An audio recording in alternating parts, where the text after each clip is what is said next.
కిరణ్ కుమార్ రెడ్డి అంత అసమర్థ ముఖ్యమంత్రిని జీవితకాలంలో చూడలేదని తెదేపా అధినేత చంద్రబాబు విమర్శించారు. కుంభకోణాల్లో ముద్దాయిలుగా ఉన్న మంత్రుల్ని కాపాడుతున్నారని గుంటూరు జిల్లా పాదయాత్రలో మండిపడ్డారు. ప్రభుత్వ తప్పుడు విధానాలపై విరుచుకుపడుతూ ప్రజల కష్టాలు తీర్చేందుకు నేనున్నానంటూ భరోసా కల్పిస్తూ చంద్రబాబు గుంటూరులో ముందుకు కదులుతున్నారు.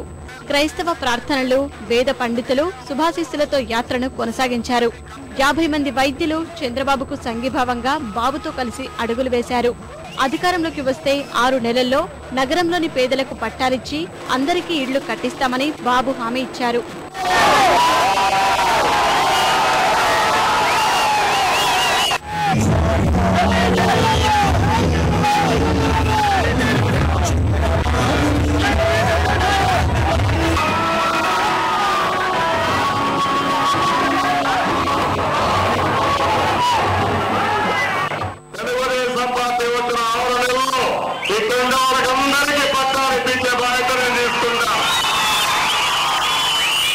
అంతేకాదు 1,00,000 నుంచి 1,50,000 ఖర్చు పెట్టి ఉచితంగా ఇళ్లు కట్టించే బాధ్యత, అదే మాదిరిగా రోడ్డు వేయించే బాధ్యత, మురుక్కాలు కట్టే బాధ్యత తెలుగుదేశం పార్టీ తీసుకుంటామని కూడా మీ అందరికీ హామీ ఇస్తున్నా.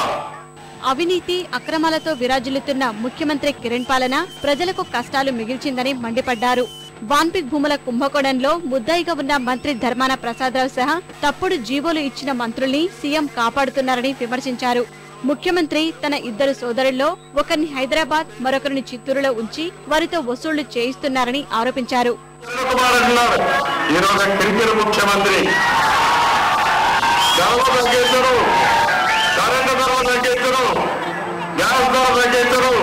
మా ఆడవాళ్ళకు పని కల్పించరు, కానీ దొంగలు మాత్రం కాపాడతారు.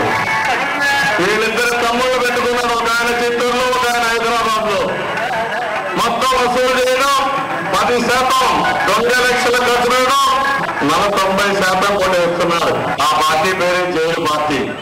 నిన్న మీరు చూశారు, ఆ జైలు పార్టీలో చాలా మంది చేస్తున్నారు. ఎందుకంటే అమ్మా పెద్ద పెద్ద సూట్ కేసులు వస్తాయి, ప్యాకేజీల కోసం అమ్మలు పోతున్నారు. Anjaneya colony, Sivanagaraju colony, NTR colony, Maddirala colony, Vasantharayapuram, Sarada colony, Bharathapeta, Amaravati road, Koritipadu, Ashok నగర్లలో అశేష జనవాహిని మధ్య యాత్ర కొనసాగుతోంది.